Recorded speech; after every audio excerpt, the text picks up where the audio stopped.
Dear students, ಇಂದು ನಾವು ಅರ್ಥಶಾಸ್ತ್ರದ ಪ್ರಮುಖ ವಿಭಾಗವಾದ ಸೂಕ್ಷ್ಮ ಅರ್ಥಶಾಸ್ತ್ರದ ಸ್ವರೂಪ ಮತ್ತು ವ್ಯಾಪ್ತಿಯನ್ನ ಕುರಿತು ಅಧ್ಯಯನ ಮಾಡೋಣ. ಸೂಕ್ಷ್ಮ ಅರ್ಥಶಾಸ್ತ್ರ ಮೈಕ್ರೋ ಎಕಾನಾಮಿಕ್ಸ್. ಮೈಕ್ರೋ ಎಂಬ ಪದವು ಗ್ರೀಕ್ ಭಾಷೆಯ ಮೈಕ್ರೋಸ್ ಎಂಬ ಪದದಿಂದ ಬಂದಿದ್ದು, ಇದರ ಅರ್ಥ ಸಣ್ಣ ಅಥವಾ ಚಿಕ್ಕದು ಎಂದು ಅರ್ಥ. ಆಲ್ಫ್ರೆಡ್ ಮಾರ್ಷಲ್ ಅವರ ಪ್ರಕಾರ ಸೂಕ್ಷ್ಮ ಅರ್ಥಶಾಸ್ತ್ರವು ಆರ್ಥಿಕತೆಯ ಸಣ್ಣ ಘಟಕಗಳ ಅಧ್ಯಯನವಾಗಿದೆ. ಇಡೀ ಆರ್ಥಿಕ ವ್ಯವಸ್ಥೆಯನ್ನ ಸಣ್ಣ ಸಣ್ಣ ಘಟಕಗಳನ್ನಾಗಿ ವಿಭಜಿಸಿ ಅವು ಹೇಗೆ ಕಾರ್ಯನಿರ್ವಹಿಸುತ್ತದೆ ಎಂಬುದನ್ನ ಇಲ್ಲಿ ಅಧ್ಯಯನ ಮಾಡಲಾಗುತ್ತದೆ.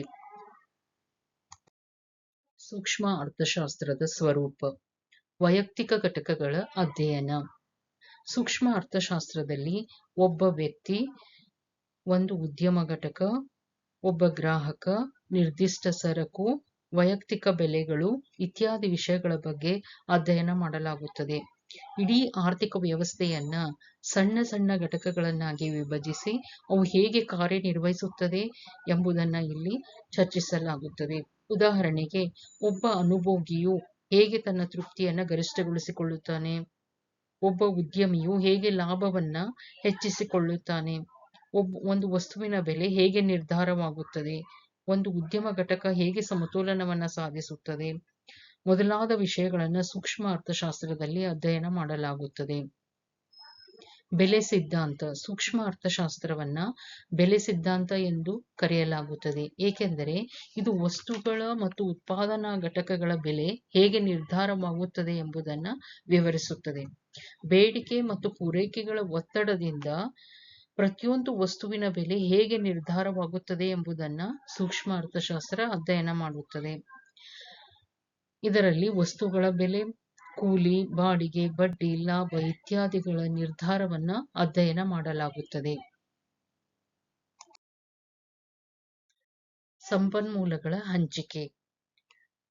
ಸಂಪನ್ಮೂಲಗಳು ಸೀಮಿತವಾಗಿರುವುದರಿಂದ ಅವುಗಳನ್ನು ಹೇಗೆ ಪರಿಣಾಮಕಾರಿಯಾಗಿ ಬಳಸಬೇಕು ಎಂಬುದನ್ನು ಸೂಕ್ಷ್ಮ ಅರ್ಥಶಾಸ್ತ್ರ ತಿಳಿಸುತ್ತದೆ.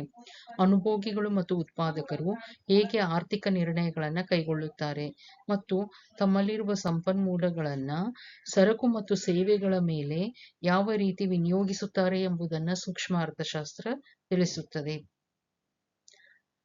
ಅಂಚಿನ ವಿಶ್ಲೇಷಣೆಯ ಆಧಾರ.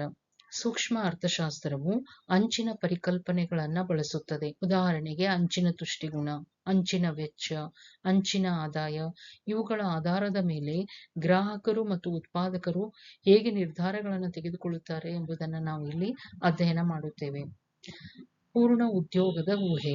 ಸಾಂಪ್ರದಾಯಿಕ ಸೂಕ್ಷ್ಮ ಅರ್ಥಶಾಸ್ತ್ರವು ಎಲ್ಲಾ ಸಂಪನ್ಮೂಲಗಳು ಸಂಪೂರ್ಣವಾಗಿ ಬಳಸಲ್ಪಡುತ್ತದೆ ಎಂದು ಊಹಿಸುತ್ತದೆ. ವಾಸ್ತವಿಕ ಮತ್ತು ಮಾದರಿ ಸ್ವರೂಪ. ಸೂಕ್ಷ್ಮ ಅರ್ಥಶಾಸ್ತ್ರವು ವಾಸ್ತವಿಕ ಹಾಗೂ ಮಾದರಿ ಅರ್ಥಶಾಸ್ತ್ರದ ಎರಡೂ ಸ್ವರೂಪಗಳನ್ನು ಹೊಂದಿದೆ. ವಾಸ್ತವಿಕ ಅರ್ಥಶಾಸ್ತ್ರ. ವಾಸ್ತವಿಕ ಅರ್ಥಶಾಸ್ತ್ರವು ಏನು ಇದೆ ಎಂಬುದನ್ನು ವಿವರಿಸುತ್ತದೆ. ಇದು ಆರ್ಥಿಕ ಘಟನೆಗಳು ಮತ್ತು ವಾಸ್ತವಾಂಶಗಳ ಆಧಾರದ ಮೇಲೆ ವಿಶ್ಲೇಷಿಸಲ್ಪಡುತ್ತದೆ.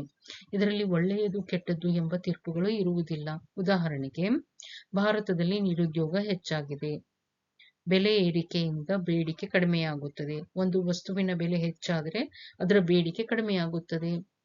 ಇವು ನಿಜ ಸ್ಥಿತಿಯನ್ನ ಮಾತ್ರ ವಿವರಿಸುತ್ತವೆ. ಗ್ರಾಹಕನು ತನ್ನ ಆದಾಯದ ಮಿತಿಯಲ್ಲಿ ಖರೀದಿ ಮಾಡುತ್ತಾನೆ, ಉತ್ಪಾದಕನು ಲಾಭವನ್ನ ಹೆಚ್ಚಿಸಲು ಪ್ರಯತ್ನಿಸುತ್ತಾನೆ. ಇವು ವಾಸ್ತವಿಕ ಸಂಗತಿಗಳನ್ನ ಮಾತ್ರ ವಿವರಿಸುತ್ತವೆ. ಮಾದರಿ ಅರ್ಥಶಾಸ್ತ್ರ. ಮಾದರಿ ಅರ್ಥಶಾಸ್ತ್ರವು ಏನು ಇರಬೇಕು ಎಂಬುದನ್ನು ತಿಳಿಸುತ್ತದೆ. ಇದು ಆರ್ಥಿಕ ಸಮಸ್ಯೆಗಳಿಗೆ ಸಲಹೆ ಮತ್ತು ಪರಿಹಾರಗಳನ್ನ ನೀಡುತ್ತದೆ. ಇದರಲ್ಲಿ ಮೌಲ್ಯ ತೀರ್ಪುಗಳು ಇರುತ್ತವೆ. ಉದಾಹರಣೆಗೆ, ಸರ್ಕಾರ ಬಡವರಿಗೆ ಹೆಚ್ಚು ಸೌಲಭ್ಯಗಳನ್ನ ನೀಡಬೇಕು. ಅಂದ್ರೆ ಬಡವರ ಹಿತಕ್ಕಾಗಿ ಸರ್ಕಾರವು ಆಹಾರ ಧಾನ್ಯಗಳ ಬೆಲೆಯನ್ನ ಕಡಿಮೆ ಮಾಡಬೇಕು. ಸರ್ಕಾರವು ಅಗತ್ಯ ವಸ್ತುಗಳ ಬೆಲೆಯನ್ನ ನಿಯಂತ್ರಿಸಬೇಕು. ಸಂಪನ್ಮೂಲಗಳನ್ನು ಸಮರ್ಥವಾಗಿ ಬಳಸಬೇಕು.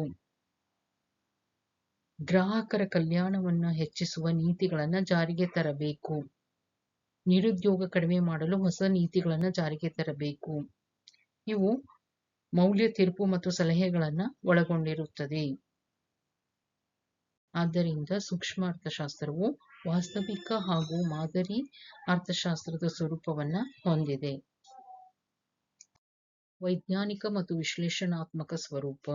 ಸೂಕ್ಷ್ಮ ಅರ್ಥಶಾಸ್ತ್ರವು ಕೇವಲ ಆರ್ಥಿಕ ಘಟನೆಗಳನ್ನು ವರ್ಣಿಸುವುದಲ್ಲ, ಅವುಗಳ ಹಿಂದಿರುವ ಕಾರಣಗಳು ಮತ್ತು ಪರಿಣಾಮಗಳನ್ನು ವೈಜ್ಞಾನಿಕ ವಿಧಾನಗಳ ಮೂಲಕ ವಿಶ್ಲೇಷಿಸುತ್ತದೆ.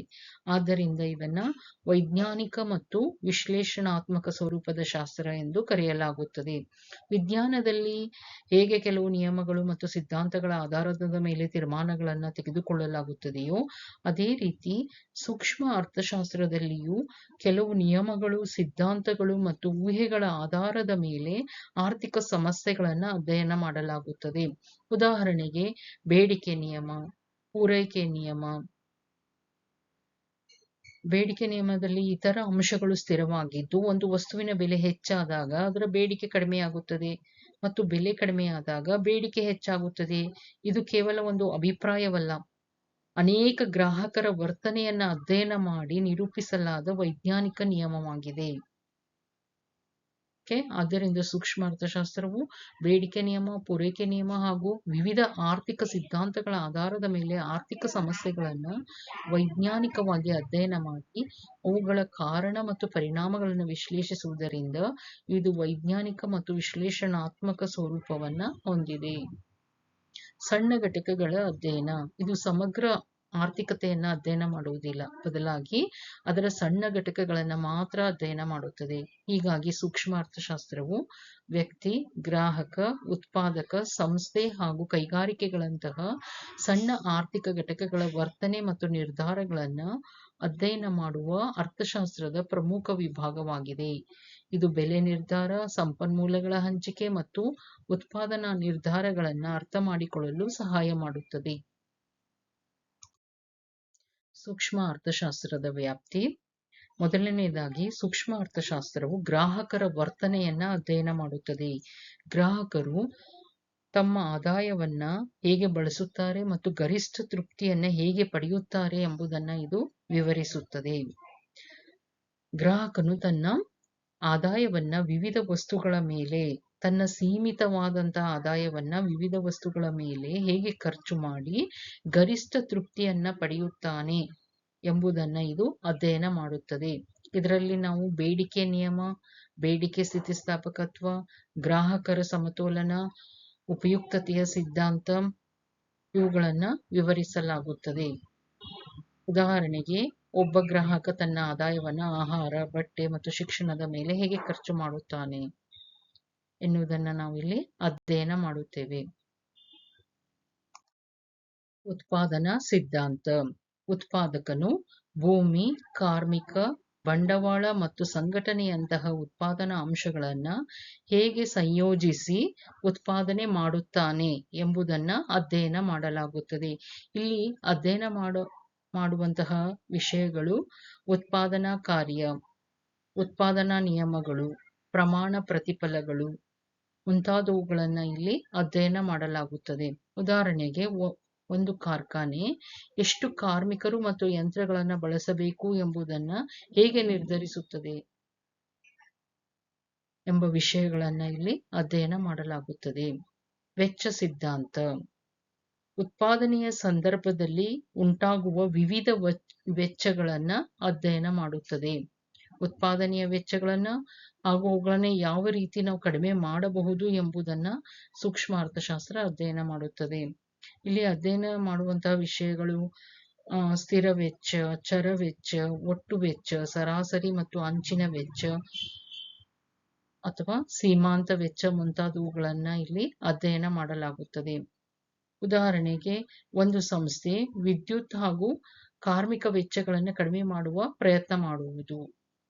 ಉತ್ಪಾದನೆಯಲ್ಲಿ ಅಥವಾ ಉತ್ಪಾದನೆಯ ಸಂದರ್ಭದಲ್ಲಿ ಉಂಟಾಗುವಂತಹ ವಿವಿಧ ವೆಚ್ಚಗಳನ್ನ ಹಾಗೂ ಅವುಗಳನ್ನ ಯಾವ ರೀತಿ ನಾವು ಕನಿಷ್ಠಗೊಳಿಸಬಹುದು, ವೆಚ್ಚವನ್ನ ಕನಿಷ್ಠಗೊಳಿಸಿದಾಗ ಮಾತ್ರ ಗರಿಷ್ಠ ಲಾಭ ಸಾಧ್ಯವಾಗುತ್ತದೆ. ಆದ್ದರಿಂದ ಇಲ್ಲಿ ಉದ್ಯಮ ಸಂಸ್ಥೆ ಯಾವ ರೀತಿ ವೆಚ್ಚಗಳನ್ನ ಕನಿಷ್ಠಗೊಳಿಸಬಹುದು ಎಂಬುದನ್ನ ಅಧ್ಯಯನ ಮಾಡಲಾಗುತ್ತದೆ. ಉತ್ಪನ್ನ ಬೆಲೆ ನಿರ್ಧಾರ ಸಿದ್ಧಾಂತ. ಗ್ರಾಹಕ ಮತ್ತು ಉತ್ಪಾದಕರ ಅಧ್ಯಯನದ ನಂತರ ವಸ್ತುಗಳ ಬೆಲೆ ಮಾರುಕಟ್ಟೆಯಲ್ಲಿ ಹೇಗೆ ನಿರ್ಧಾರವಾಗುತ್ತದೆ ಎಂಬುದನ್ನು ಸೂಕ್ಷ್ಮ ಅರ್ಥಶಾಸ್ತ್ರ ವಿವರಿಸುತ್ತದೆ. ಮಾರುಕಟ್ಟೆಯಲ್ಲಿ ವಸ್ತುಗಳ ಮತ್ತು ಸೇವೆಗಳ ಬೆಲೆ ಹೇಗೆ ನಿರ್ಧಾರವಾಗುತ್ತದೆ ಎಂಬುದನ್ನು ಇಲ್ಲಿ ಅಧ್ಯಯನ ಮಾಡಲಾಗುತ್ತದೆ. ಇಲ್ಲಿ ಮಾರುಕಟ್ಟೆಯ ವಿಧಗಳು, ಲಾಭ ಗರಿಷ್ಠೀಕರಣ, ಬೆಲೆಗಳ ನಿರ್ಧಾರ ಮುಂತಾದ ಅಂಶಗಳನ್ನು ಇಲ್ಲಿ ವಿವರಿಸಲಾಗುತ್ತದೆ. ಉದಾಹರಣೆಗೆ, ಮೊಬೈಲ್ ಕಂಪನಿಯೊಂದು ತನ್ನ ಉತ್ಪನ್ನದ ಬೆಲೆಯನ್ನ ಯಾವ ರೀತಿ ನಿರ್ಧಾರ ಮಾಡುತ್ತದೆ, ನಿಗದಿಪಡಿಸುತ್ತದೆ ಎಂಬುದನ್ನು ಇಲ್ಲಿ ಅಧ್ಯಯನ ಮಾಡಲಾಗುತ್ತದೆ. ವಿತರಣೆ ಸಿದ್ಧಾಂತ ಅಥವಾ ಉತ್ಪಾದನಾಂಗಗಳ ಬೆಲೆ ನಿರ್ಧಾರ. ರಾಷ್ಟ್ರೀಯ ಆದಾಯವನ್ನ ಉತ್ಪಾದನಾ ಘಟಕಗಳ ನಡುವೆ, ಉತ್ಪಾದನಾ ಅಂಶಗಳ ನಡುವೆ ಯಾವ ರೀತಿ ಹಂಚಲಾಗುತ್ತದೆ ಎಂಬುದನ್ನು ಇಲ್ಲಿ ಅಧ್ಯಯನ ಮಾಡಲಾಗುತ್ತದೆ. ಉತ್ಪಾದನೆಯಲ್ಲಿ ಭಾಗವಹಿಸಿದ್ದಕ್ಕಾಗಿ ಉತ್ಪಾದನಾ ಘಟಕಗಳಿಗೆ ಪ್ರತಿಫಲವನ್ನ ನೀಡುವುದು. ಉದಾಹರಣೆಗೆ, ಭೂಮಿಗೆ ಬಾಡಿಗೆ, ಕಾರ್ಮಿಕರಿಗೆ ವೇತನ, ಬಂಡವಾಳಕ್ಕೆ ಬಡ್ಡಿ, ಉದ್ದಿಮೆಗೆ ಲಾಭ. ಯಾವ ರೀತಿ ಆದಾಯವನ್ನ ಉತ್ಪಾದನಾ ಅಂಶಗಳ ನಡುವೆ ಹಂಚಲಾಗುತ್ತದೆ ಎಂಬುದನ್ನು ಇಲ್ಲಿ ವಿವರಿಸಲಾಗುತ್ತದೆ. ಉದಾಹರಣೆಗೆ, ಕಾರ್ಮಿಕರು ವೇತನವನ್ನ ಮತ್ತು ಹೂಡಿಕೆದಾರರು ಬಡ್ಡಿಯನ್ನ ಪಡೆಯುವುದು.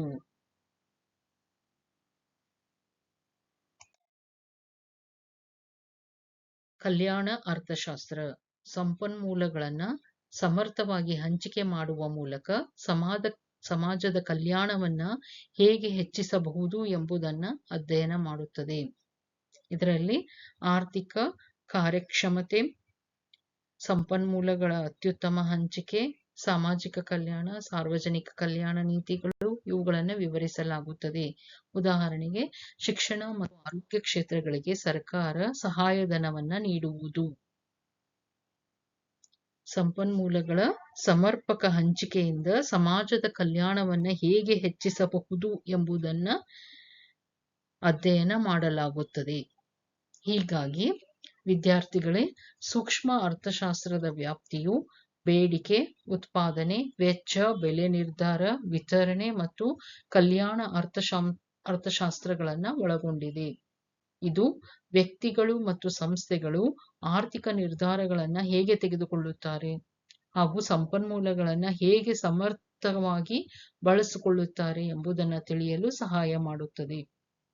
ಇದು ಸೂಕ್ಷ್ಮ ಅರ್ಥಶಾಸ್ತ್ರದ ಸ್ವರೂಪ ಮತ್ತು ವ್ಯಾಪ್ತಿ. Thank you.